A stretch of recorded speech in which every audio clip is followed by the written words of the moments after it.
So just bear with me. For whatever reason, why is it not showing the video?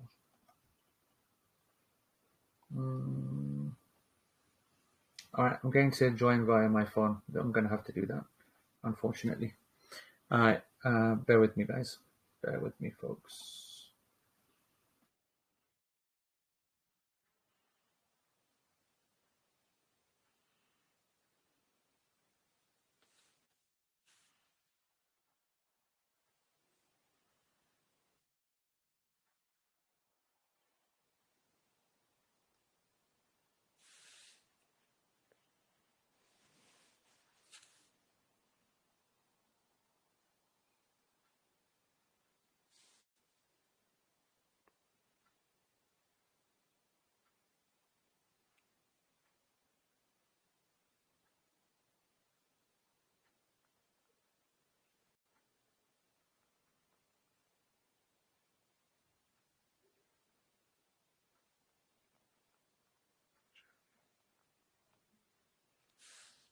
So the guys who have just joined, Sheikh is just rejoining in a bit so that he can get his video sorted, inshallah.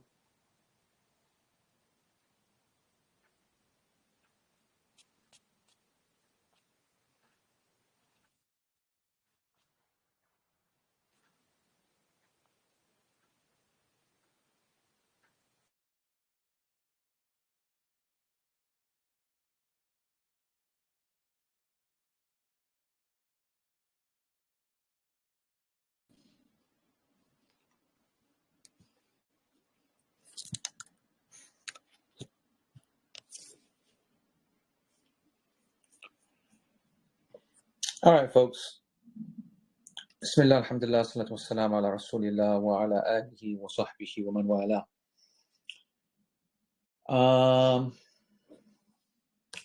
Yeah, you got to.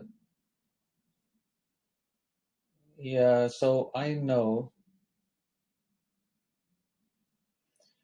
now. I've just dropped a message there, so just press a like on the message. Don't put yes. Just like the message if you can see in here. And I also had the same problem. And if Tanveer, what you do is that if you just look at what Umar, let me just put it here actually. This, we're going to have to keep sharing this for those people who can't see it. You just need to click on the. It's weird what's happened. For some reason, my thing is not working either. My yes, good idea. Pin the message. Nope, it can't be pinned, unfortunately. So you pin this message, yes. So folks, just tell folks to click the pinned, and then they will be fine. But anyway, I'll let with that try and sort that out, inshallah, and I will get going with things. Hope you guys are doing well. Alhamdulillah, I was so excited, man. Back in the office, back in everything set up, camera working, mic working, everything all great. And subhanallah, it's not picking up the camera for some reason. So we've gone to the phone, but I hope that it's okay, inshallah. Now, what I want to do is, actually, what I want to do, that's a good point. What I want to do is to join here so I can see.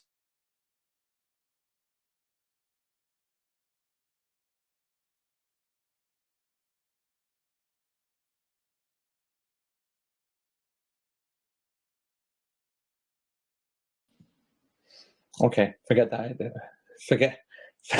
Forget that idea, folks. Yeah, I thought to myself that I would join on the computer as well,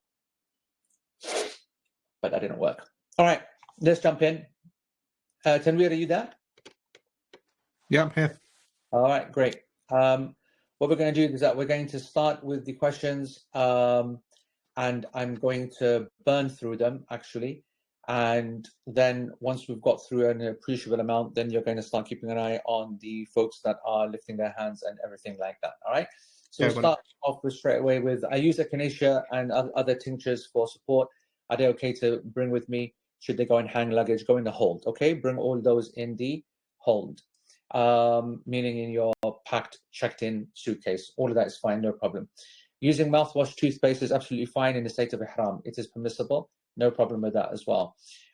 With respect to the people who ask about how can I convey our salam to the Prophet ﷺ, I answered this in the class material, that this is obviously against the sunnah, against aqidah, against aql as well, because the hadith clearly tells us that we should give salam ourselves wherever we are. And it's a poor kind of connection to the Prophet ﷺ if you're getting someone else to do that. And it's not correct. Now, the approach is that they're only one of two people that are going to ask you, someone that you have influence over and some that you don't. If you have influence over them, you're going to educate them and say to them that, brother, the Prophet ﷺ said, Allah has given me the angels that send salam upon me wherever I may be, wherever I may be. Let me just tell these people, just 1 second, guys. If people can just keep referencing all these people who are saying, I can't see this, can't see that, just tell them just to click on the video chat message here. And then I can then focus on you folks. Okay, so just let them join whatever. I have no idea what it's there. Although I can, on my computer, I do see the join button, but on my phone, I did not see the join button. So it's clearly a problem. You can then educate them and say that they're meant to give salams, and this was not the way of the Sahaba or the way of the Muslims, or this is not the way. Okay, so or there's someone elder, it's your parents, it's someone that's going to start arguing, kicking off, and to them you just say okay, and that's it, and you're not going to do anything over there. You're not going to send salams because it's ridiculous, and they're going to be sending it every time they say sallallahu alaihi wasallam. So that's how it works. Okay, it's one of two people. One you correct and say do it yourself. The other one you make a judgment call and you see whether you can whether it's actually going to cause fitna or not. Okay. Can my daughter who lives with me but is not doing Hajj contribute to the sacrifice, or does she have to do a different one as this is for Hajjaj only? So anyone who's not going to Hajj, okay, and they are back here in the West, they don't get involved in Hajj sacrifices. The Hadi. This is a right. It's like them getting involved in Muzdalifah. It's like them getting involved in Tawaf. Nonsense, right? But instead of being there at Arafah, they fast. Instead of offering the Hadi, they give the Qurbani. And so that's what they should do. And they're not obligated to give the Qurbani if they don't have the financial means to do it themselves. And if they do, then that's great. But it's not an obligation, according to my opinion and a number of scholars, right? The question says, can she contribute to the sacrifice, meaning my sacrifice? And that shouldn't happen because it's your right, okay? But if you are like making the intention clearly that I'm taking this money from you, you're giving it to me as a sadaqah, but it's my money now. So it's a faff, it's a workaround, right? So you're getting her to give you the money, and you're claiming that money as your own, and then you're paying for the sacrifice. But that sacrifice has to come from you, right? I don't know if that makes sense. Okay. Now, if she wants you to give one on her behalf, that's fine. It will be accepted. And can she do that in place of the Qurbani? Technically, yes, she can, because the Qurbani is not restricted to the rest of the world. It can be offered in Mecca as well, but the name is different. It is a different ruling for her, but she could give you the money and you could buy one for her as well, however much it's costing, 180, 200, 150, how much it is, quid, I'm not too sure. Okay. I mistakenly said not praying due to illness. Please ignore that part. I was thinking of fasting. What is the Hanafi ruling on missed salah from years ago? And if I need to make them up, do I continue making them up in the thing? So according to the Hanafi school, okay, according to the Hanafi school, all missed prayers have to be made up individually. And so what that means is that you've got to stop, think, reflect, and make the best estimate that you can. Obviously, there's going to be some mistake there, so an error rate, so you maybe might compensate by a little bit. And you come to a figure. And then that figure, then you've got to pray individually. You can't go to Mecca and do one of them and say that covers 100,000. If you follow that Hanafi ruling, and then you got to stick to that Hanafi ruling. I do not follow that ruling. I strongly, very strongly believe, and I will cover this in base camp amongst our conversations, that this is not a valid way of making up for missed prayers. And so and so you would be praying lots of prayers in the haram to make up for it in a general sense, but not like this, not like the Hanafi school, and actually many scholars do, not just the Hanafis, which is that that you've got to pray each prayer made up individually, and so you'd have to do that in the morning times, in the afternoon times, and you just avoid basically Asr, after Asr, and that's what you would do. You'd carry on doing that in the haram as well. Okay, it's up to you to do that if you're following that opinion. If you're following my ruling, then that's something that you're not needing to do. You need to make tawbah for it and make up for it with general nafil. But like I said, I will cover this issue in detail in the base camp, because this is part of the wider tarbiyah program, this issue and this point. Will there be a guide and AE team member for the STH Manchester flight? You will have the best of the guides and the most important one, the one who is in charge of the rooming. So STH Manchester, you guys will actually have 2 people with you. One from the original STH group, who's not part of our gang. His name is Taj. Okay, but Shazad Al-Shaz will be going with you and will be by your side in all of it. Actually, everything. He'll also be back and forth in the Arisa Shisha building, which is the Azizia building, which is, we spoke about that, right? We were trying to get everybody into the Azizia, the single Azizia building for the nighttime, but we just do not have enough bedrooms, and it was affecting kind of, it was not working. So the you'll have the nighttime facilities there, and you'll have every facility in the daytime from morning until night at Amoudi. We'd expect you to come whenever you guys feel, whether you want to walk, catch a taxi. That's all completely on you. But like I said, Shazad will be there and deal with everything, inshallah. What else is there? Are there any channels, organizations that can help us to establish ongoing charity in the Haramain? Yes. I personally believe that the best form of Sadaqah Jariyah over there is to support students. If you are focusing on that, if that's your focus, okay? Sadaqah Jariyah, meaning it's not just charity, but you want it to be continuous, then it will be students, and I can collect for that as long as you give me enough notice, day before, as soon as we arrive, that kind of thing. All right? Do topical creams like Voltaren and Penetrex, are they invalidated? No, you can use those in Ihram, no problem. Praying in congregation, is it permissible to pray whilst carrying a backpack with your shoes? That's absolutely fine, no problem. Even putting the shoes in front of you is allowed. Not great, but it's allowed. You mentioned that Al-Bayt will assist in case of medical issues. I have never taken out previously in travel insurance, or is it permissible or not? So I need to record a detailed answer on this for those that want to study this, all right? The short answer is that I believe travel insurance is permissible.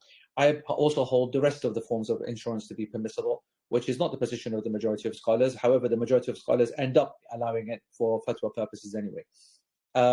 I believe that travel insurance in our time for Hajj is an absolute no-brainer. But that's easy for me to say because I consider the contract to be permissible across the board. So in short, it is permissible, and I am actually recommending it, like I have been consistently for this disaster, which is Nusuk and the like. Yeah, so I hope that makes it clear. In our Tarbiyah sessions, I will, on request, go through the arguments for insurance as well. How important is it to ask forgiveness for other people, for forgiveness from other people before leaving for Hajj? I spoke about this in the Q&A sessions, in the masterclass. In summary, again, it is not connected, and this is actually in the early sessions, the early videos, right? Not the recent ones. As I explained, there is nothing intrinsic about going to Hajj or Umrah and seeking forgiveness, but the way that it kind of developed is from a couple of principles. First of all, you should never be on bad terms with people. The Prophet ﷺ said that let no 3 days pass, where you boycott your brother or sister. There's got to be salam dua. You've got to be easygoing with people, and that doesn't mean that you hate them in the heart. So you've got to have forgiven them. So there's got to be some kind of cordial thingy, and you can't have this horrible situation. That's the Muslim general, regardless if they're going any next door or they're going to Hajj, right? Secondly, back in the day, Hajj was a very clear kind of statement that, you know what, listen, this is it, I might not come back. And that's why people start speaking about wills and forgiveness and this and that, when in actual fact, there's not the Hajj intrinsic, but it was because it would take months to get there, very dangerous journeys, lots of people would die along the way, and the like, okay? And so for that reason, I will say to you that it's not connected. However, now that people take those old day values and bring them today, where they have no relevance, because people go to Hajj like as if they're going around a corner. It takes a couple of hours. You from door to door, you're there. It's the safest thing in the world. So the reasons for these things have changed. However, how can a person think that this is a bad thing? It's a great thing. It's a great thing. And so therefore, absolutely, we want to encourage people. And if it took you going to Hajj to do that, great. So there is no Hajj answer to this. This is the general answer. How do you go and seek forgiveness from another person? Right? Well, sort yourself out. Swallow your ego. Swallow your this. Swallow your that. Yani go out there and use the Hajj as an excuse. And you will have heard consistently throughout this program me use the word leverage. And leveraging is going to become a very important part of our Hajj to come as well. If you've been listening to the sessions, you would have heard me speak about how important it is when it comes to dua. But it also is going to become very important when you come back, when it comes to changing ways permanently, leveraging off the Hajj. Now, so there's the leveraging has a role pre-Hajj, during Hajj, after Hajj. Pre-Hajj, it's just perfect to get rid of shahna and bad relations and kickoffs, because it humbles people and it softens the heart. So when you say I'm going to Hajj, or most people, normal people. And so therefore, you make a big thing of it. And so I'm going to Hajj, I'm really, really sorry. It's an excuse. It quashes your own ego, right? But it also makes other people soft as well, right? And so you leverage off that. You take the opportunity of the moment, use that excuse, and you go forward to people that you didn't think it was possible, that you could go to them and speak to them, and you also didn't think that they would also speak to you. I hope that makes sense. This is a really important point. Leveraging during Hajj is off people, emotions, experiences, listening to people talking. You're going to be mixed and matched with. I know a lot of folks want to be with this person, don't want to be that person. Listen, you met for a couple of hours at the seminar and you kicked it off. When you're in the Hajj, you're going to kick it off with everybody. All right? We are a very like-minded group. MashaAllah, Tabarak ar-Rahman. I was speaking to Altaf today, and he was mentioning that he'd been going around the other Hajj seminars, and he saw everybody over a certain age, and he was depressed by it. And I mentioned this to you guys I think in the masterclass and pre. We are very blessed. We are very, very fortunate. A lot of people think that this group is all because of some magic that I put in. No, it's actually not. I'd love to claim it. I'm not a modest guy. I'd love to claim it. But when you are that fortunate that you have younger folks as your majority, more intellectual folks, more educated folks, clearly there's going to be some positive, consequences to that. And we benefit, we reap all the benefits, right? You understand more, you're more patient, you're more, you're more practicing, you're less culturally practicing, you have less cultural baggage. I hope that makes sense what I'm saying, yeah? And so as a result of that, we have a greater, as I said, an experience all round. Now, part and parcel of that is to know that when you're in a group together, you'll find that people will, because they're more like age, like kind of thinking, generally speaking, of course, then you're going to feel more comfortable around one another. That means you speak to one another more. Then you've got a program which forces you to be closer together and do things together and walk a lot together and chat a lot together and get to know people. And so what you're doing is leveraging of other people's problems, other people's mistakes. The Prophet ﷺ never used to run away from the people's mistakes. And the Prophet ﷺ used to make a dua that, oh Allah, protect me from mimma ibtalak bik, what the oh Allah, protect me from that which Allah has tested you with, trialed you with. It humbles you. It's the same thing as you making dua requests, collecting dua requests from people and having them written down in sheets. It's so good to be able to go through that and see and feel the desperation of people, the emotional state, and then use it yourself. Leveraging is leveraging is the high level Hajj of people, and then afterwards you're going to see I'm going to speak a lot about leveraging when it comes to permanent change. You mentioned Ibn Abbas radiallahu anhuma reported that the Prophet ﷺ, narrated that tawaf is similar to prayer, but speech is permissible. I recently learned during my fiqh of salah classes that looking up while salah is a major sin, correct? Based on this, is it permissible for us to gaze up to the heavens during our Umrah tawaf? So this is a good question, and the hadith does mention it's like salah, except that you can talk. This is not to be taken literally, meaning that the essence of the prayer is like the essence of tawaf, and a few things continue. But it is obvious that it's not the salah. And so, yes, you are walking, yes, you are eating, yes, you are. So it's not just talking that is allowed. Eating is allowed, drinking is allowed, walking is allowed, looking up, looking there, touching, moving. So all of that is allowed. Excellent question. I've been taking the combined pill for years now, breaking only for pregnancy and breastfeeding. Restarted this pill in March 24. Everything is usually on the dot, no spotting. I had begun my continuous cycling for Hajj following the guidance. Okay, good. Which was due to be from Wednesday, the 30th of April, all right, for 7 days. But you skipped it, so all right. I would usually start bleeding 2 days later, but didn't. So thought that the continuous cycling is working. All right, good. However, I then began to bleed on Sunday, May 4th. Totally unexpected, as I'm always regular. Period usually lasts 5-7 days. I've continued to take the pill, but still bleeding as I would normally. My question is, would there be any new or different advice with regards to my... No, nothing changes. Continuous cycling. You continue, well, don't stop taking the tablet. You did the right thing by getting some norethistérone, and you've got the tranexamic acid for backup anyway. But if you can get more norethistérone, then please do. Absolutely. You've asked, can I get more? Yes. And I want to remind everybody that we do not have access to more medication. It's not just expensive, it's actually a legal nightmare. And you saw how we had to divide all those medications out amongst people as well.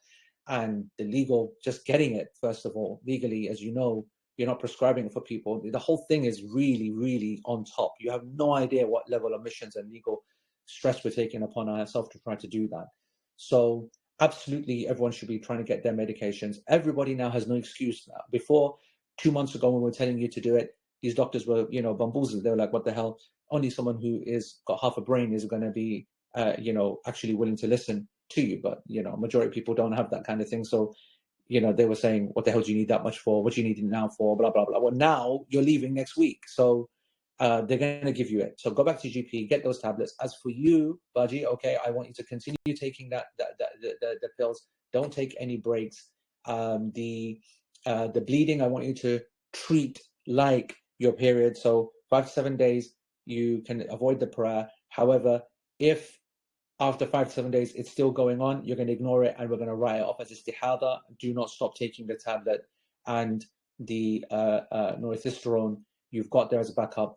If it carries on, then you can add the norethistérone to what you're taking to up the hormones in order to be able to feed back and reduce the breakdown of the uterus. Doc, but no, you're at work, aren't you? So forget that. I was going to say that if I'm available. Add anything to that, Doc? I can hear you. No, that's fine. That's fine. When she will arrive there, and if she's still bleeding, then he can start her norethistérone. Yeah. He won't start before that. Yeah, nice one. Perfect. Jazakallah khair. We've got all right. A few questions. Then you put 7 down. Nice one, bro. Right. Is my understanding correct that Rabbana Atina is read between the Yemeni corner and Al-Hajr al-Aswad, irrespective of whether you manage to touch the Yemeni corner or not? Correct. 100% correct. Okay? It has nothing to do with touching any of the corners. Number 2, I had associated the forgiving of sins with the Hajj being accepted by Allah subhanahu wa ta'ala, i.e. the former would only take place if the latter was true. However, on the seminar, on the 4th, you gave the example of a scenario in which a person could theoretically navigate through the rites of Hajj without saying anything, and his sins would be forgiven. Is this because in this scenario, the Hajj would have also been accepted by Allah subhanahu wa ta'ala, or are these two matters independent? They are independent. And what they are independent of is because the Prophet ﷺ stated that Allah subhanahu wa ta'ala forgives the people who are there at Arafah. So when he forgives the people at their sins of Arafah, this is not, of course, referring to the major sins. It refers to the minor sins, because just being there is an expiation, just like just praying Dhuhr and praying Asr is an expiation of what's in between. And if you're going to be clever about it, then you're going back to the leveraging point, and you're saying that there's no human on this planet that is that dead, that they're going to be in the Hajj and they're not going to be leveraged enough by the desperation of other people, even if it's the lack of their own knowledge or lack of their own emotion or desperation. And they will make tawbah. And if they make tawbah, then of course they remove all of their sins. So that's just the fact there. In the rulings of Hajj and Umrah resource on page 22.5, it says, however, women use that which has color but no odor. Can you please explain what is meant by this a little further? It's so stupid of me. I was looking at this saying to myself, I've got to make sure I explain this, and I completely forgot in the videos. And I'm so gutted, because now this question is going to come up again and again every year, and I haven't even dealt with it. Let me explain this. And first of all, I want to say well done for reading properly. And I know who you are, and you're going to get all the time in the world from me. I love people who take the deen serious, reading through points, don't just go over it and just ignore it, or just it's not important. This isn't the most important question, but it's a very perceptive one. The Prophet ﷺ said that men wear perfume of smell but not color, and women wear perfume of color, not smell. Here, the problem is with the English, right? The word perfume is the best word we can put up with, but essentially what we're talking about is attraction. And what we're trying to say here is that when it comes to the public arena, the woman is not obligated to cover completely. And there's certainly some aspects left that are still going to be a test to the men around her, right? And she's required to really help that situation. So she takes one for the team and she covers up an awful lot, okay? But the man is also required, obviously, to take one for the team and keep his eyes down when actually he shouldn't have to. He's a free guy. He should enjoy, the surroundings, enjoy walking around. But if he sees, a woman that's, whatever, he needs to look down, as it's known, right? And lowering the gaze and is a headache. No man wants to do it, and we're forced to do it. So everyone's taking it one for the team to reduce sexual tension, and that's how society works. Okay, all right. So, however, it doesn't mean everyone's got their, what's the word? It doesn't mean that everybody has no responsibilities whatsoever. There is some level of sacrifice along the way. And for the male, you can't expect the woman to be wearing gloves all the time and to always, wear niqab, etc., etc. And so a woman will have a slightly, I want to say very basic made up face, because extreme makeup, and the word extreme for me is pretty basic makeup actually, but for you guys might be something different. It's not permissible in the public arena. Wearing, bright lipstick and wearing all that kind of color stuff and whatever. But, for blemishes and those who want more information on this, you can Google Faith IQ Abu Isa Botox makeup, and you'll see a series of videos that I made on this. But just basic kind of stuff to do blemishes and, whatever, that's something which is okay, but it still makes a woman look beautiful. This is what's referring to that which is seen and not smelled. This is what's referring to the henna on the hands. This is what's referring to designs that make our hands look pretty. Because that level of prettiness is a level of attraction which goes only thus far, unlike the pheromones and that which are activated when you smell perfume on a woman, which is a high level of sexual activation for a male. They are very, very much turned on by that kind of thing. And that's why a woman is not allowed to wear perfume in the public arena. Males are the other way around. They don't decorate themselves. They don't wear henna. They don't wear thingy.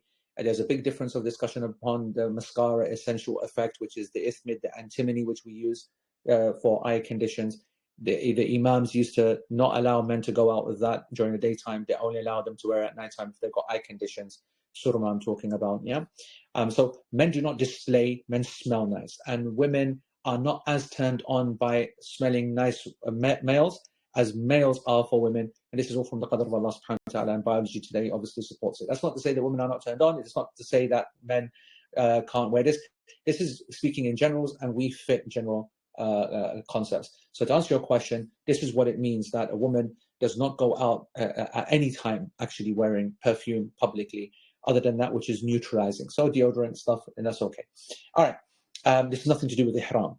Okay, this is just general rules, and then you can apply ihram rules to it. Is this doing things on the thingy? Are you on your laptop or phone? Sorry? Are you on your laptop or phone? Phone. Oh, okay, I'm not sure how to turn it off on your phone. I was gonna say on your laptop. But so am I doing thumbs up and stuff? Yeah, when you talk with your hands, it puts a thumbs up. I'm gonna put my hands then in between my legs and gonna pull my knees and close it. Nothing wrong with some thumbs up, Chief. Nothing wrong with some thumbs up. That's what I'm saying.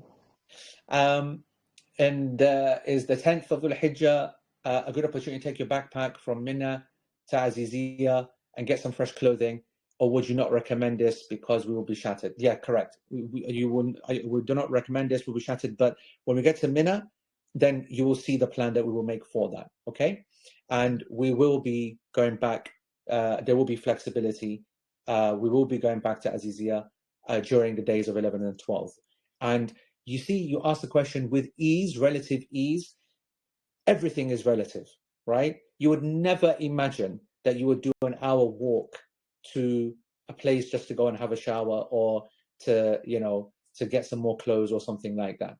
But after you've been doing hour walks here and there, whatever, you'll be like, man, that's sick. I'm going back to Mina. So you know what I'm saying? That's why the reason why we choose because everything changes, perception changes. Now, when you're thinking about it, it's like the impossible thing. Over there, when you see the benefits, everything changes. That's why it's important also to not overdo it physically, knowing that you're super, super unfit. No, get yourself to just basically unfit levels, and then watch the barakah take over. Watch the adrenaline kick in. There's a lot to be said for factors that we can't account for, perception that we can't see right now, but we will see later. Likewise, heat. We are not preparing at the moment enough for the heat, and we can't do anything about it. And over there, it doesn't matter what you do, it's going to hit you like a truck. It is what it is. And that's why when we get there, we're doing 2 quite significant practice walks. Yeah. In Medina, practice stroke real things, which are getting you ready for the Umrah. And then that Umrah is getting you ready for the days of Hajj. It's all ramping it up. I can't even talk without my hands. Goodness gracious. Right. What is the fiqh on doing the tawaf and sa'i on 11th or 12th instead of the 10th? Absolutely allowed. Absolutely recommended sometimes as well. Absolutely, we'll be speaking about that in base camp. Don't worry about that now too much. Would wired earbuds cause an issue? No. Wired earbuds are okay. You'll realize that they're just sometimes not very there was a reason, there's a couple of reasons, but none that affect a young, intelligent, tech kind of minded person. This was mostly for the elderly and other folks that would have problems with them, etc., etc. But absolutely, you are allowed. The police will not give you a major problem over that. They don't like the big ones.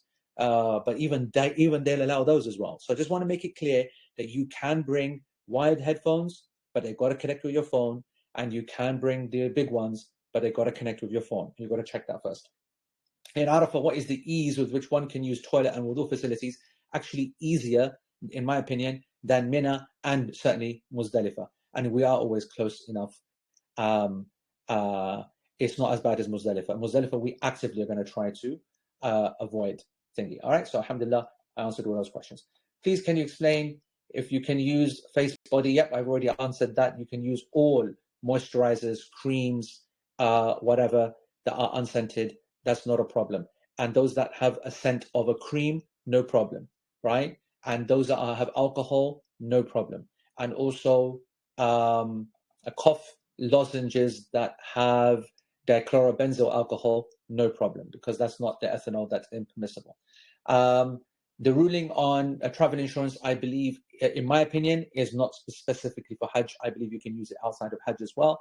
And the majority of scholars, when they would allow it, they would allow it for Hajj only. Okay? If it's allowed, I'm going to use Monzo Max or Nationwide Flex Plus, which give travel insurance and other stuff as well. And it costs £18, but you can cancel it. Absolutely, go for it, 100%. Does wearing nighttime retainers break your ihram? No, it doesn't. No problem for that. Can you please clarify on travel insurance? I've done that already. Also, how do we find out when our sacrifice is done? I will tell you that. We'll be on Telegram. That's why Telegram is everything. That's why keeping close to me is everything. If you cannot keep your wudu during tawaf, is there a concession? Yes, there is. There's two concessions. The first is the general one, which is that in my heart of hearts, I believe that wudu is not actually a requirement for tawaf, and you can enter into it with that belief, even though it's a concession that the rest of us should not use or believe. Okay, so that's a general one. Secondly, though, I want to make it clear that when a person asks me this question, okay, it's them actually asking the smaller question instead of the bigger one. All right, and that is that in a lot of these programs, a lot of people are getting the opportunity, and they're fortunate enough to face some of their lifelong problems. And I've got quite a few people that came to me with this, and they need to kind of listen to this point that I'm about to make. I'm going to also I'm going to put in the group, in the resources section, a link. I'll do it right now, in fact, otherwise I'll forget. A link to irregular. An article that I want you to read, okay? All of you, this refers to you, okay? This is for all of you. This is for all of you who have problems maintaining wudu due to excessive flatulence, which is the bigger problem, or urine dripping, i.e. minor incontinence. Okay? So, and so this is separate to the first point, because the first point is not a concession per se. It's a fiqh position. It's the fiqh position of our mashayikh and teachers like Sheikh Uthaymeen, and it is a legal position that does not see the legal basis for having to obligate wudu in tawaf. So that's in its own place.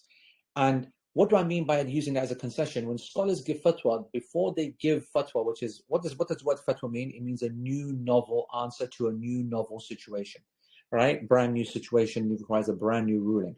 Before they start doing that, because it's a very risky, dangerous, and stressful thing to do for the scholar, they try to find whether scholars before gave that answer as a legal ruling already without giving a concession. And if it's there, then we use that.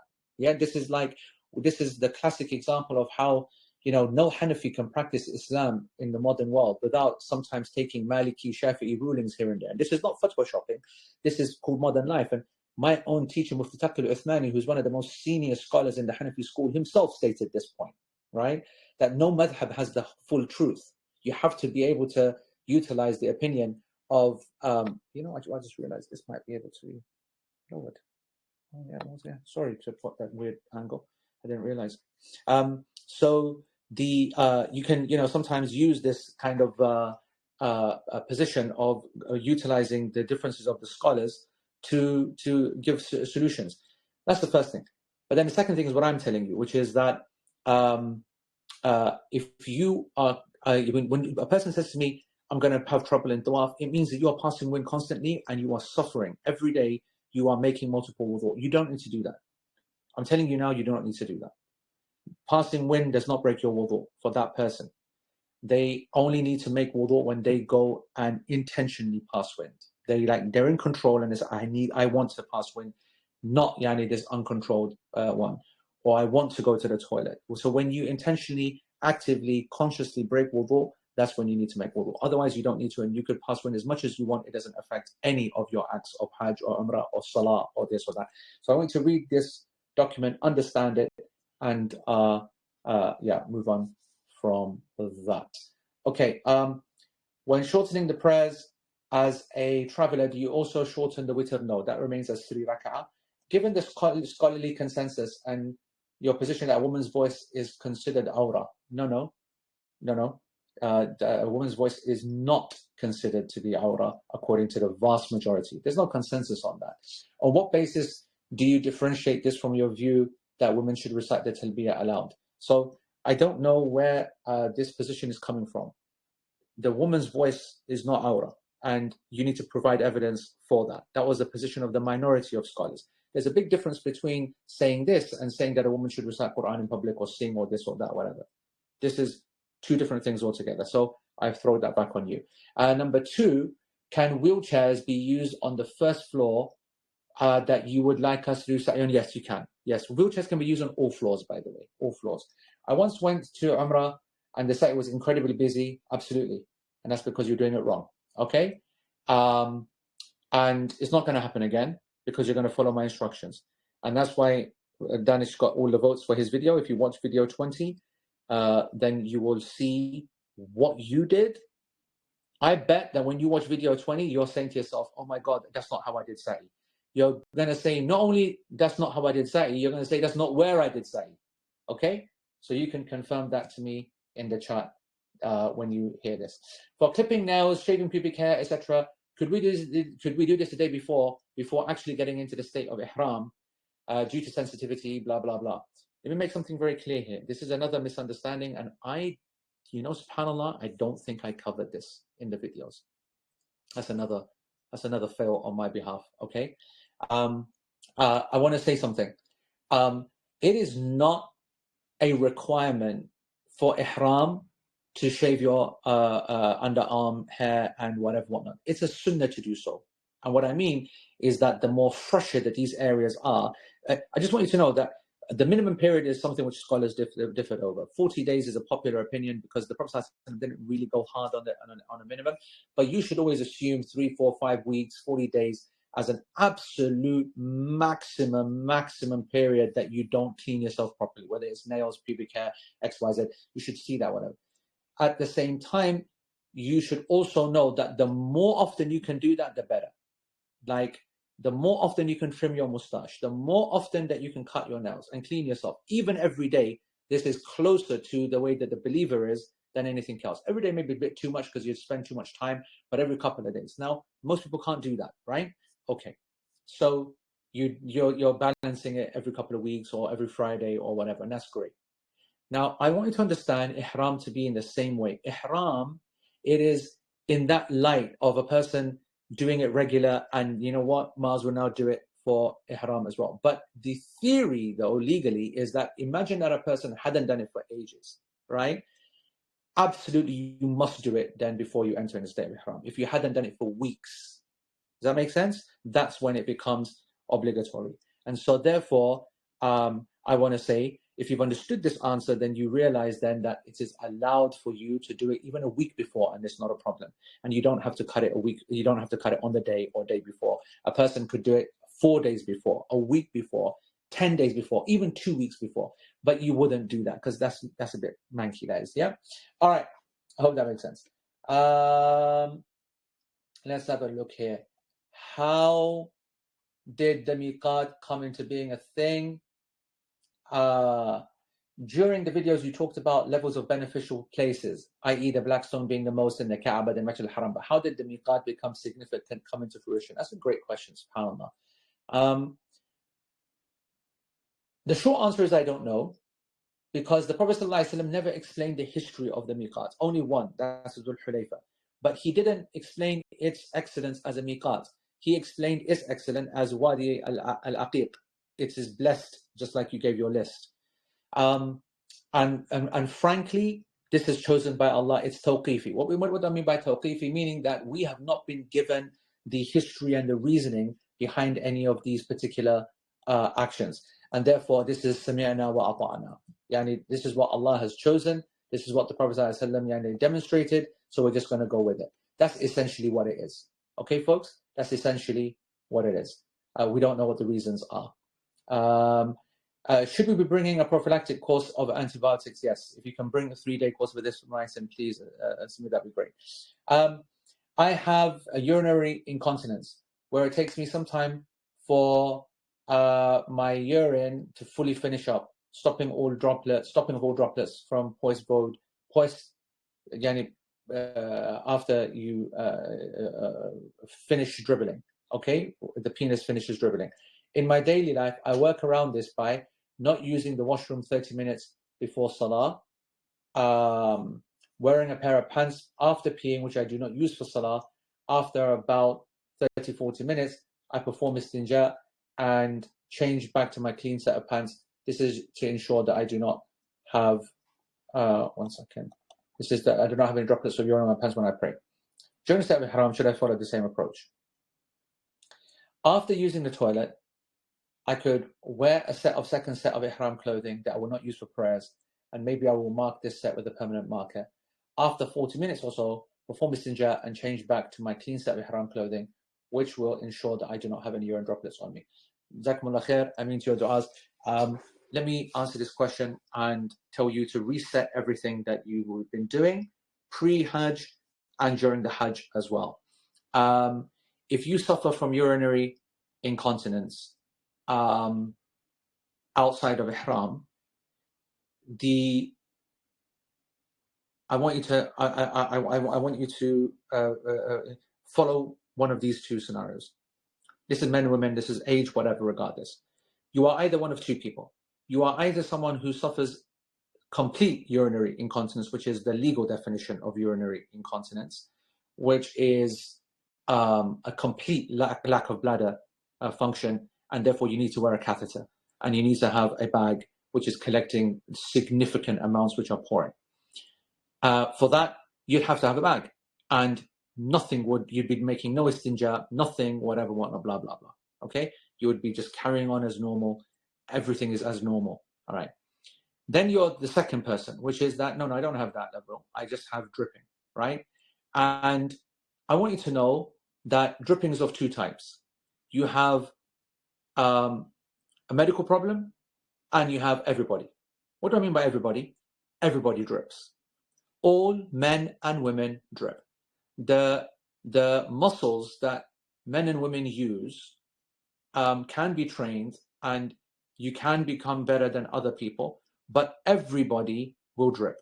And as Ibn Taymiyyah explained in the best, actually, of all the scholars, you will find very few that dealt with this subject perfectly as Ibn Taymiyyah did. Specifically referring to the penis, he said, and I'm going to get graphic here, but this is not for kids anyway, this is an adult situation. By the way, I just want you to know that you know how difficult it is to be sampling these flipping thingies, all these pills and the thingies when you're not expending any energy and you're just taking it in, and I'm going into shock with the amount of sugar and salt in my system. Jenny was saying that she went into meltdown over her sodium. Girl, come and live my life at the moment. Anyway, I want you to imagine this is the penis, okay? If this is the penis, when you finish going to the toilet, you will give it a squeeze like this, and drops will come out, and you are making a judgment call each time how long that you're going to be there for, whether you use paper or not, whether you use water or not. And we, being from the West and all blah, blah, blah, blah, get involved in the right rigmarole here, and often doing this for a long time, then again, and waiting 1 minute, 2 minutes, and sometimes putting paper in, and then the eye of the penis itself, dabbing, continue to dab, open it, squeezing slightly here. So like, just like if you can imagine that it is thin like this, and people do this like that to, open the eye. Obviously men will know what exactly I'm talking about. And then push the toilet paper in. Crazy madnesses that people are doing in order to, maximize everything coming out. Ibn Taymiyyah said that the penis is like the udder of a cow. When you are milking a cow, you will do this. All right, this is what you will do. And the pressure, it's an art, okay, and which all the normal people have done. Danish never has done this, despite claiming that he's from the streets of Karachi. He's the biggest fake Karachi gangster ever. Never ever lived in Karachi. Never ever lived in a pen. Never seen any manual day work in his life. Look at his fingers, mashallah. But the rest of us, who have milked cows and drank from those unpasteurized sources of milk know that this is an absolute mission. When you are squeezing, you're squeezing from the top, and it's all like one kind of process like this. And it will keep producing. Just like milk, it stops, and then when you do it again, the milk comes out, and then it'll stop, and then everything.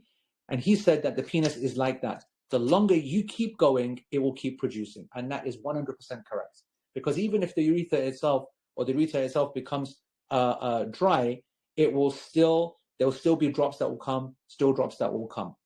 And I want you to know that you are not created to be sitting there on a toilet for more than a few seconds. Life has to continue. The Sunnah makes that very, very clear. And as I said, this is not a medical problem. This is a human problem.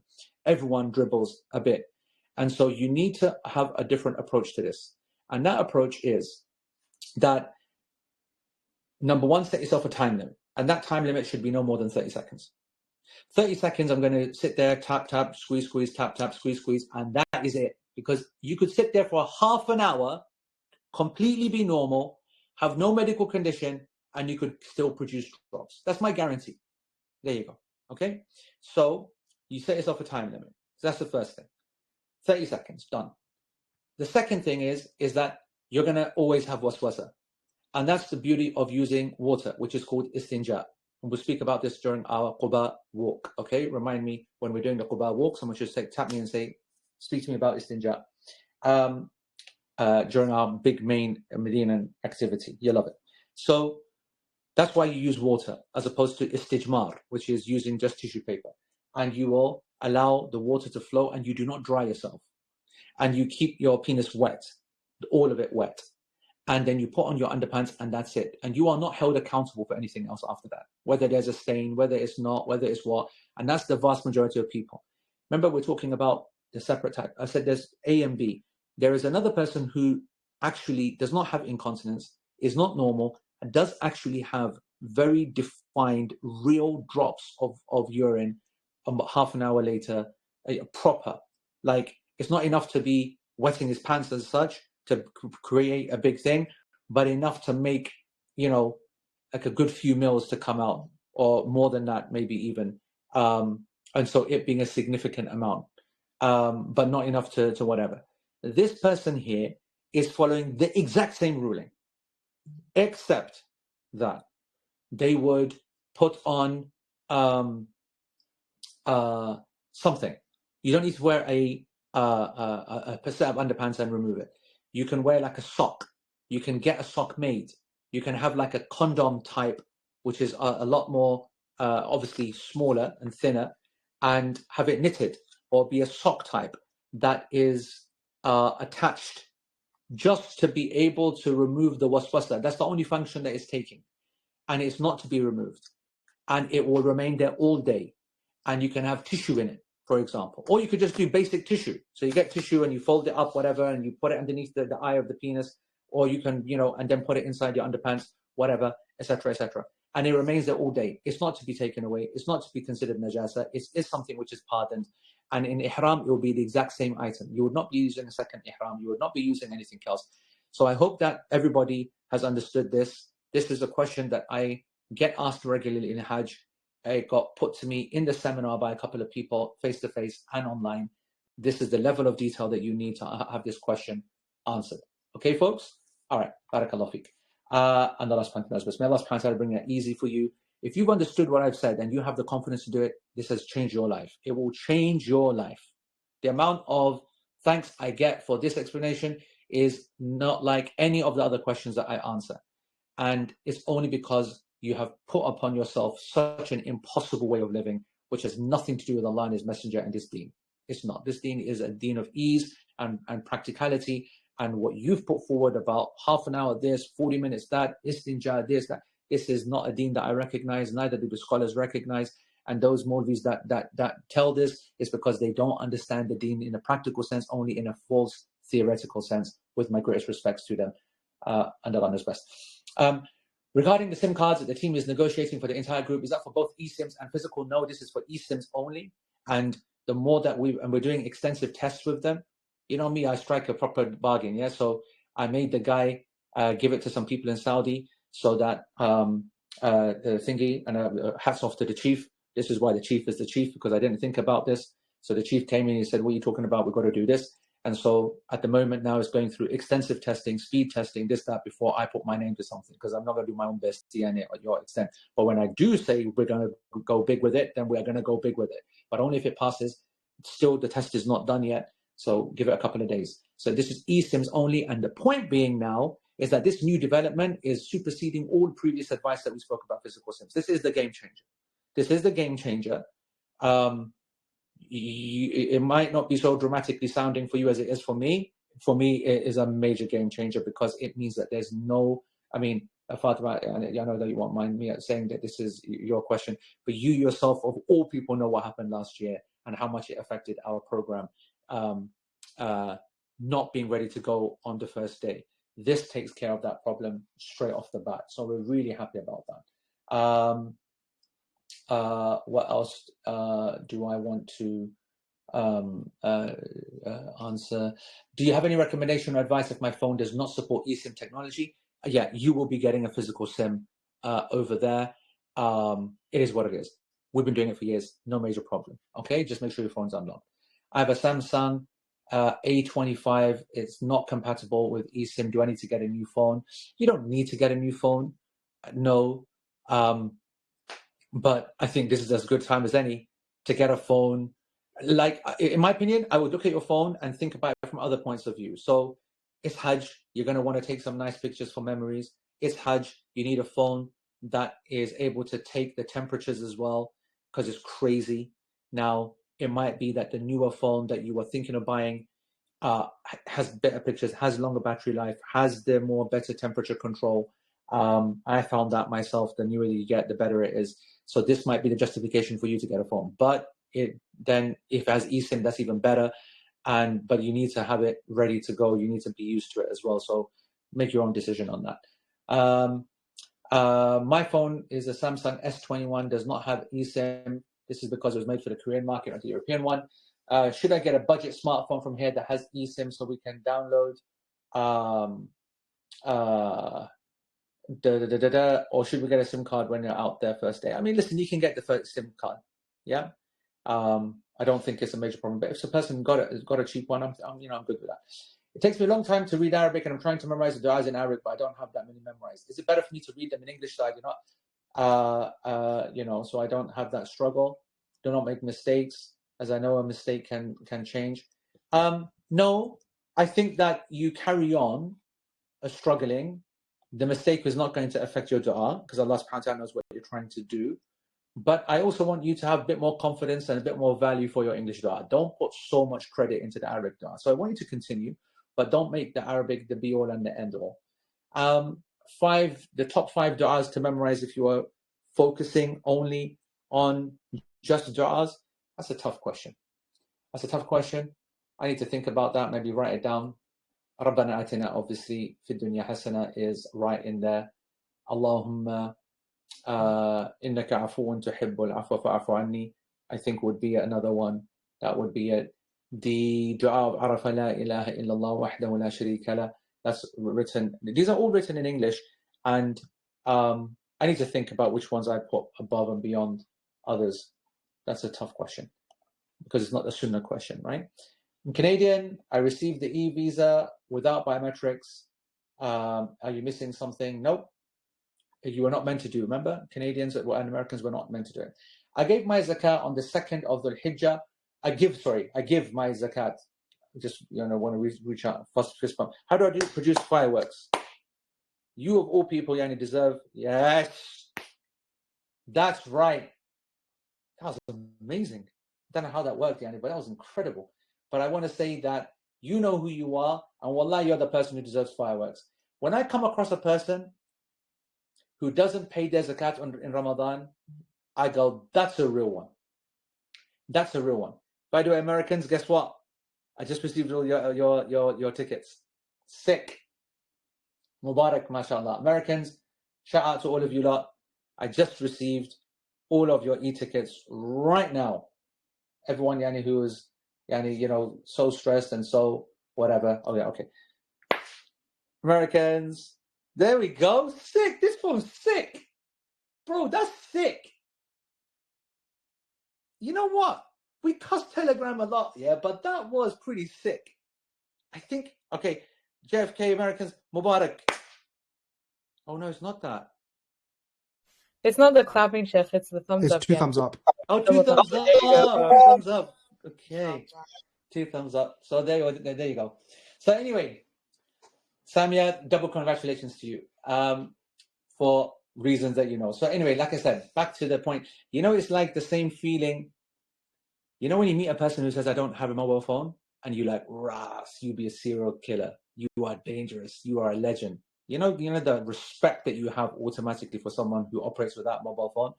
That's the feeling I have when I come across a person that says that I pay my zakat on the 2nd of Dhul Hijjah, or I pay my zakat, XYZ. That's the truth. All right. Now back to the question. This is obviously going to be a problem since I'm not going to be here. I know in the fiqh of zakat you said it has to be on the same day. Absolutely. For this year, should I calculate? Yes, you should calculate preemptively, and you will then yes, take that payment and get it to a good charity. And then you can do an afterwards return when you come back. And if there's a top up or whatever that needs to be done, then you will do that. Okay.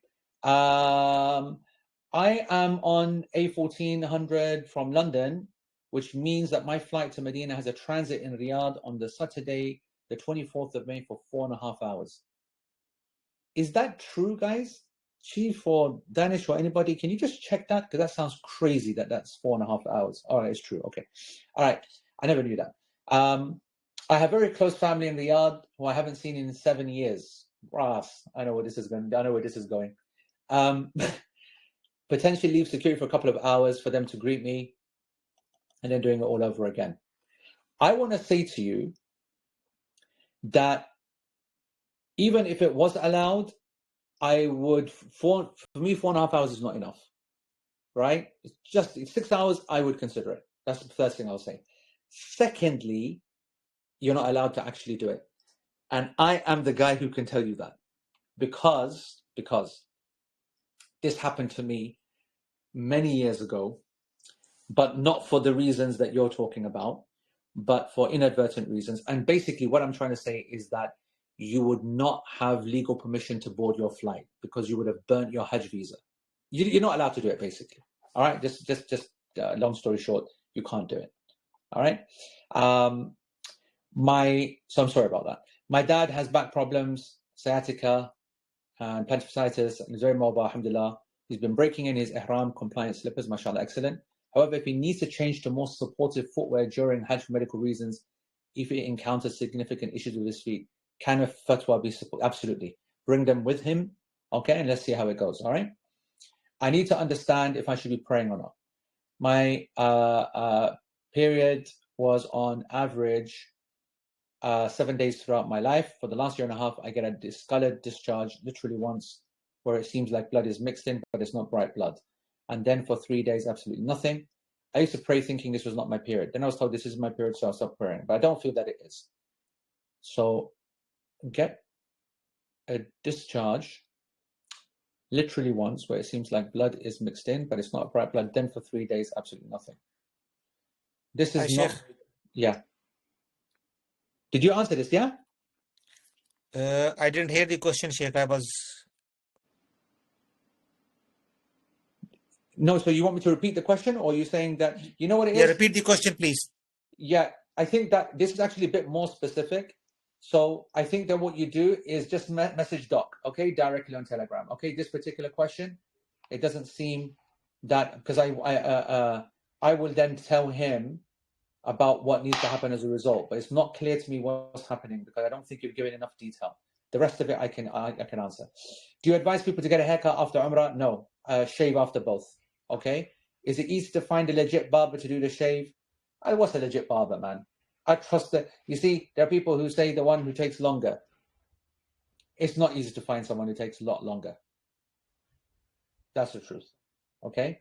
So yeah. We got our tickets. I noticed my ticket says my middle name is missing. Nope, that's no problem. Your middle name missing is no problem. As long as, but your first name, guys, check your tickets. This is a really good point, man. We should have put that yesterday. Everybody, check your tickets. It must have your first name and your surname absolutely spot on. If the middle name is not there, no problem whatsoever. Okay, Alpha team, that's now pretty much done, but we will reach out if we need to. If you don't hear from us, it's because we're probably not taking that many folks on, etc., etc. Yeah, so don't worry about that. But Jazakallah khair for everybody that has messaged and the like. My dates have changed now, and I will probably be on my period when we enter Mecca. I cannot take any pills to stop it for health reasons, mentioned previously. So can I perform Umrah with the group, or should I wait until I finish, which may be when we're in base camp? No, you have to wait until you're in base camp. That's the whole advantage of being in base camp, that you've got that as a backup, right? Right. All right, I'm going to now answer the last 7 questions. And if I've missed your questions, then don't worry, because we've got one more session left, okay? And I will have a look at those questions to see whether I see anything that seems time sensitive, and I might just release an audio in the general chat as well. You previously mentioned that, no, done that. In Ihram, we're not supposed to have any relations with our spouse. Can we hold on to our partner for stability? Absolutely, yes. Anything that does not elicit sexual pleasure, excitement, all of that is allowed. Physical contact, kissing, even kissing, no, that behavior, all no problem. Al-Bayt sent a link to arrange Hadi Qurbani in advance via Telegram. Guys, 1 second. Did you receive... Oh, on the Al-Bayt group. No, you can ignore that. Okay. Yeah, 100%, ignore that. Omar, if you don't mind, can you forward it to me here? Sorry, just forward it to me privately. That'd be great. I keep getting incontinence when I sneeze. What happens to me during tawaf, or do I keep making wudu? This is to be ignored. And if you specifically would have some tissue there and something there just to catch those droplets, it is not breaking the wudu. And that's why I want you to read that answer that I put and read it carefully and understand it, okay? That this is involuntary, and we are not required to make wudu for anything involuntary, unconscious, okay? So pad up with something and ignore it. You previously mentioned, this is the last question now, that you will provide a salah plan for each flight. And you watch the video on praying on a plane. Is that there? Do we have that on the thing? I don't know whether we put it or not, but I need to do that as well. I'll put that in the resources. And yes, the salah plan, yeah, it'll be next week. It'll be not this week, too much going on this week, the week after. All right, folks. And that's your lot. Sorry, let's take some urgent questions that people need to explain. Then please go ahead. If you can see any, folks. Tanweer, if you can, yeah, I can see. Yep, sorry. Salman wants to speak. And you can speak. Go ahead, Salman. And then Masood, after that, you can unmute yourself after Salman does it. Go ahead, Salman. Okay. Assalamu alaikum, Sheikh. For the Rauda appointments on May 25th, like it says, I got an appointment for 1 p.m. Dhuhr comes in at 12:19 p.m. and we are supposed to line up half an hour before for attendance, which is 12:30. So I was wondering, because in the video you say, Rauda, you have to go outside and line up outside the masjid. So how does it work? Should I delay my appointment? No. It's a good time. Danish, was that a good time? Someone confirmed to me that that's a good time. Yes, it's a good time. It's a good time. Yeah, right. So what you would do is that you would go at 12 o'clock, right? So you'd go at 12 o'clock before the adhan, you'd queue up, and when they ask to see your phone, you'd show it to them, and they would, see that. And your aim is to try to get in. Basically, you might be able to be one of the group of people that get in for the salah. It's either going to work or it's not. If it doesn't work, you're going to go for dhuhr, and then once dhuhr is done, you're going to come straight back to the queue. Is that clear? That whole half an hour thing is a very touch and go, miss, blah, blah, blah, very, all over the place. So people should be there an hour before. People should then not give up, even if they end up 1 minute before, but you should aim to be there early. So keep all your options on the table. Does that make sense what I'm saying, yeah? Yes. Jazakumullah khair. Keep it. Barakallahu feek. Yalla, Masood, I think it was. Assalamu alaikum, Sheikh. Assalam. Rubina. So I just wanted to ask a question. So, you know, people, just generally people, men, when they're in their state of ihram, are they able to wear knee, like, what's it called? Yes. Yeah, braces, bandages, no problem. That's no problem. And also, sorry if there's just another quick question. When we go to the airport, are we able to choose our seats? I know it's not a big deal, but are we Yes. able?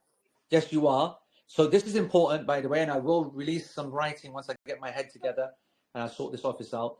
I'm going to, inshallah, give you some updates. I've been having some conversations today. Essentially, because of this group booking nonsense, you can't get things done, big ticket things done. Let me just explain this. First of all, everyone on Saudiya, you now have an option if you want and you can afford it. If you want to upgrade to business class, there's an actual way that you can do that. And I will send you the email on the chat to be able to do that. Somehow Saudiya are allowing individuals to do that. Because they're all about the money, yeah? They won't let you do anything else. So to choose your seat, no. To choose food, no. To do wheelchairs, no. Nothing. And completely useless, right? So, but upgrade. Oh, well, here you go. And here's an email. Message us directly, and we'll sort it out for you. Full baghead behavior. Anyway, that's what it is. And therefore, that means if you need anything in terms of specific seats, upgrade in terms of legroom, blah blah blah, then you need to do that at the airport exclusively.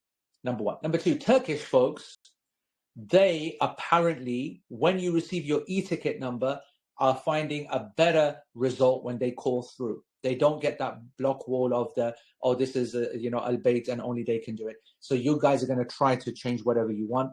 Also online, you might be able to choose your seats. But in principle, actually, in Hajj, nobody in principle, lots of exceptions, but in principle, can choose or upgrade anything until they get to the airport. So yeah, that's how you got to proceed. Okay. Jazakallah khair, Sheikh. Barakallah feek. Anybody else can put your hand up and be quick. Yeah, Tanweer? Yeah, Hatib. Assalamu alaikum, Sheikh. Salam. Quick question. I'm a Canadian, so do I have to bring a US dollar over there? How much money I have to bring over there? That's what I'm wondering, especially for the Qurbani and any other stuff. So only to pay for the Qurbani, right? You have only three options. That they only accept US dollar, GBP, or Riyal. So you don't need to have Canadian dollars. You can bring Canadian dollars there. There's lots of money exchanges. So you bring whatever's easy for you. But what you get over there, so if you bring your payment card, your ATM card, you're going to withdraw over there in Riyal anyway. You're going to be buying gifts, you're going to be paying in Riyal anyway, or you're going to be using your card. So you're going to have cash. And the amount of cash that you bring, remember, all of your meals are taqriban covered. That's normally the big expense. So you don't get to spend that much money, but everybody's going to buy abayas and hats and thobes. Like this I bought in Saudi. A lot of people don't realize, but they got lots of nice Moroccan thobes there that are like 100 Riyal, 150 Riyal. You got hats like this, which are 10, 15 Riyal. You're buying mushafs, you're buying perfumes a lot, and some are, and I'll be giving a lot of specific advice. Your major expenditure will be dates, and you're buying proper dates, which are 120 Riyal, which is a lot, okay? And then you're buying very cheap dates for the day-to-day occasions, and that's like 20, 30 Riyal for per kilo we're talking about. So it's all about gifts, and everyone should have 1,000, odd, whether it's USD or pounds. In my opinion, that's what gets spent on gifts for yourself and for the family, at least in my head. Does that make sense? Sounds good. Jazakallah. All right. Barakallah feek. Akib?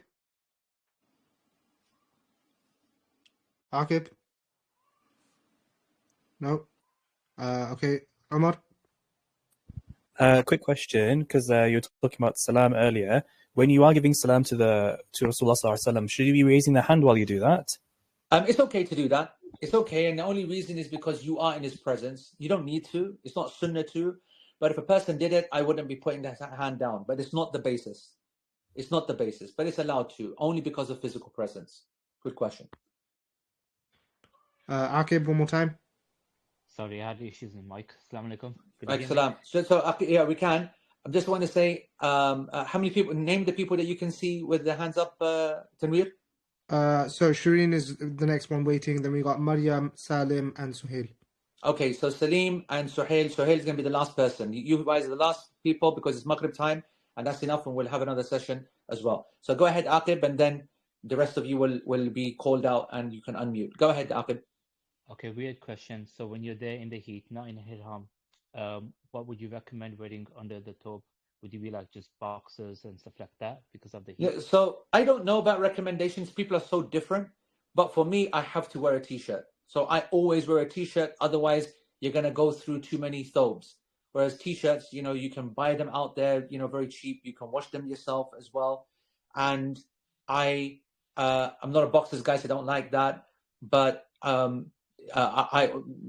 don't have any specific kind of thing. You need to wear some bottoms because of salah and other things, and your normal kind of pajama type shalwar, qameez type shalwar. I mean, type bottoms, but nothing specific. Nothing specific. I also, by the way, I want to say that that I like to wear 3/4 lengths with a shalwar, with the pak qameez, not shalwar. I keep saying shalwar. The Pakistani style qameez, right? From shalwar qameez. So I like that. That's a lot more airy. So I'm a big fan of that. Okay, Jazakallah. Barakallah feek. Go ahead, Shireen, and then we're going to do Maryam, then Salim, and then Suhail in that order. I missed Ibrahim as well. Okay. Go ahead, guys. Assalamu alaikum. Couple of questions about state of Ihram. For men and women, can we use eye masks when we sleep? And the other question is for men, can they use ice packs that for when they have pain on their ankle because it covers the ankle? No problem. No problem. Using ice at any time, that's okay. In any place of the body, no problem. And what about the eye mask? Eye mask. Yeah, for going to sleep, that's no problem. Yes. Okay. Barakallah feek. Okay, Ibrahim. Assalamu alaikum warahmatullahi wabarakatuh. I had a quick question because in the videos you mentioned that in the haram you're not supposed to, I guess in any masjid, you're not supposed to cross anybody's path. But I know sometimes when they're creating the lines, some people they get stuck in between trying to find the spot. Or maybe your wudu, if you're praying in it. Yeah, that doesn't apply when the prayer started. When the prayer is started, then none of the rules apply. You are allowed to come, walk, find, get in between. You can do everything. Okay, Jazakallah. Yeah. Okay, Maryam. Maryam. No. Okay, Salim. Assalamu alaikum, Sheikh. Question about spending again. Question for me: how much can you gauge how much cash you should carry, and what can be paid on a card? Obviously, don't want to carry too much cash. I can understand Qurbani. Yeah. So it's very difficult to say that, bro, because cash. it really is down to how much gifts you buy, right? So I'll give you an example, right? Whenever I go, as much as I possibly can, there are perfumes that are there in Saudi which are really nice. Okay, a cheap one is gonna cost you. I'll speak to this in pounds. Okay, just to give you something. A cheap one is costing you around £40. Okay, and a proper one and a good one is costing you between £150 to £200. And it depends upon whether you're that kind of person or not. So you will need to get one or two of those for yourself, maybe a gift, whatever, depending upon what you're playing at. So that's an example of a level of gift.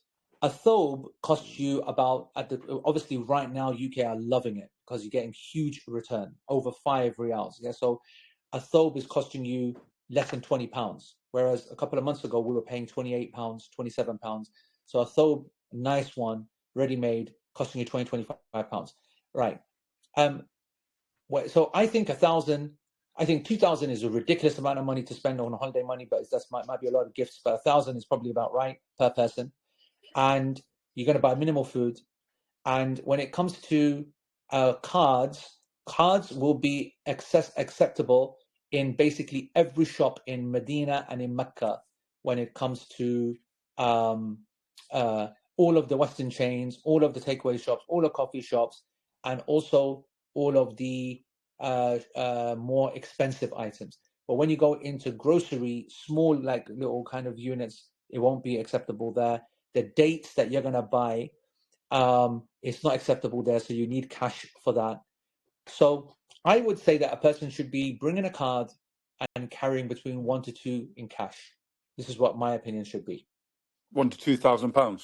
Yes, maximum. £1,000 is what I expect a person in Hajj to spend. I expect £1,000. That's including Qurbani, by the way. That's including your dates and things like that. And that's you having a really great Hajj and buying a lot of good stuff for everybody. Right. So the dates that can only be paid in cash. No. So there's 2 types of dates. Okay. So there's one dates that we get involved in because they are a very niche product, right? And if you realize that people normally get about 5 kilos per person, I just want to average out, and that costs just over £23 a kilo. So about £100 will go on the highest grade prophetic date. But then when it comes to the day-to-day dates that you will be using, you can buy 5-10 kilos of that stuff, okay? And it's lovely, and it's called sukkari. And all of that 5-10 kilos is not going to cost you more than 20 quid. So you can write off like 100-120 quid for dates. And that's a lot of dates and covering a lot of people and covering a lot of tastes and different levels as well.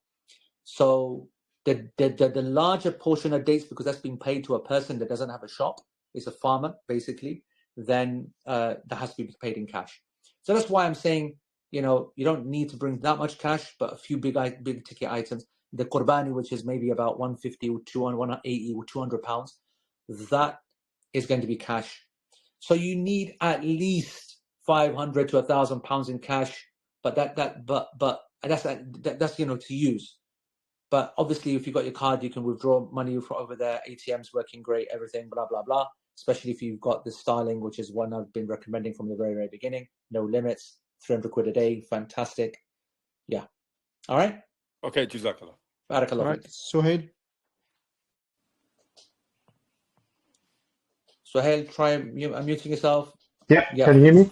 Yeah, we can. So, very quick question. Hair removal. So this is during Ihram.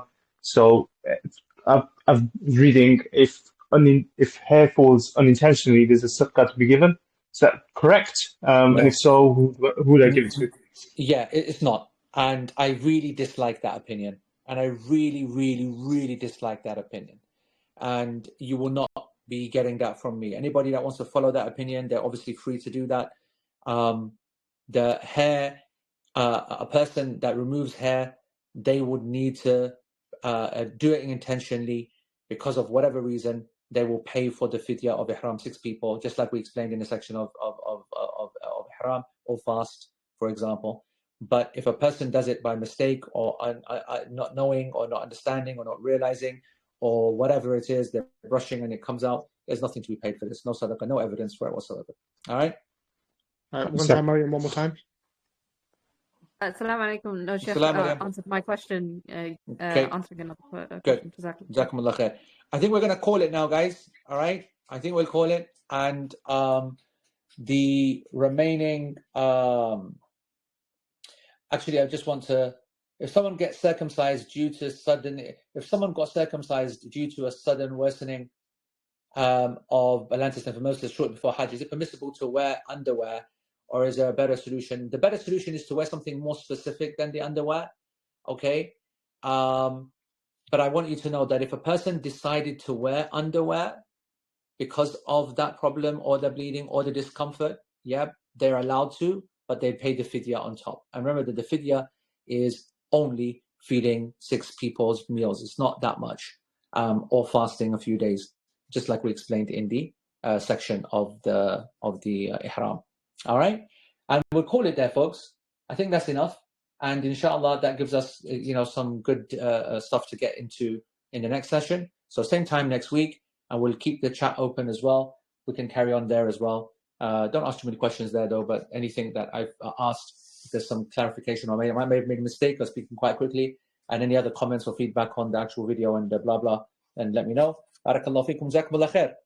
Tanveer, I'll leave that to you to close down, and inshallah we'll touch base soon, folks. I'll send a detailed announcement message about tickets and this and that. Yallah, assalamu alaikum wa rahmatullahi wa barakatuh.